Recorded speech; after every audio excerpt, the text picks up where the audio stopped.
kategori aman dan motonis, dan pada kesempatan kali ini saya akan membahas materi tentang tahap-tahap perkembangan individu. Nah, sebelum kita masuk ke dalam tahap-tahap perkembangan individu, kita harus mengetahui dulu apa itu tahap perkembangan individu. Nah, teman-teman, tahap perkembangan individu merupakan tahap perubahan yang sistematis, progresif, dan berkesinambungan dalam diri individu sejak lahir hingga akhir hayatnya, atau dapat diartikan pula sebagai perubahan-perubahan yang dialami individu menuju tingkat kedewasaan atau kematangannya. Nah, teman-teman, setelah kita mengetahui tentang apa itu tahap perkembangan individu atau manusia, kita akan masuk dalam tahap-tahap perkembangan individu dalam pandangan psikolog. Nah, teman-teman, tahap-tahap perkembangan individu menurut para psikolog berbeda-beda tergantung pandangan mereka tentang teori perkembangan.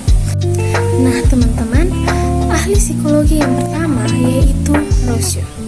Rousseau membagi tahap perkembangan individu menjadi 4 tahap. Yang pertama yaitu masa bayi. Masa bayi dimulai dari usia 0 sampai 2 tahun. Nah, pada masa ini, bayi akan mengalami dunia langsung lewat indranya. Mereka tidak mengetahui ide atau pikiran apapun. Mereka hanya dapat merasakan panas, dingin, enak, atau sakit. Mereka menggunakan gramatika sendiri ketika mereka berkomunikasi dengan orang dewasa. Dan mereka juga memperbaiki pengertian mereka sendiri meskipun orang lain tidak memperbaikinya. Nah, tahap berikutnya yaitu masa kanak-kanak awal. Masa ini dimulai dari usia 2 sampai 12 tahun. Pada masa ini dimulai ketika anak mulai memiliki independensi baru. Mereka sudah bisa berjalan, berbicara, makan sendiri, dan berlari ke sana kemari.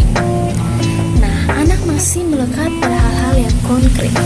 Mereka belum mampu mengalami atau belum mampu memahami hal-hal yang bersifat abstrak. Pemikiran mereka masih terbatas pada hal-hal yang bersifat pra-operasional dan operasional konkret.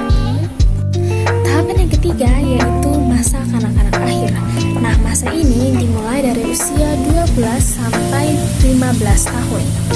Pada masa ini biasanya disebut dengan masa transisi anak ke masa dewasa.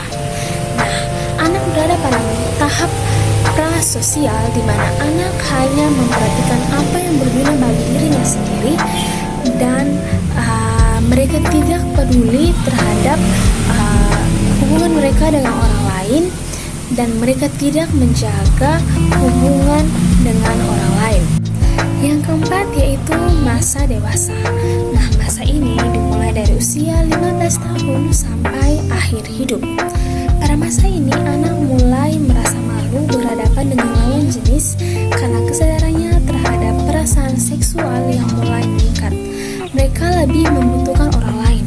Kognitif mereka juga berkembang dan mereka mulai memahami konsep-konsep yang abstrak. Jadi teman-teman, itulah beberapa tahap-tahap perkembangan individu yang telah kita ikuti bersama.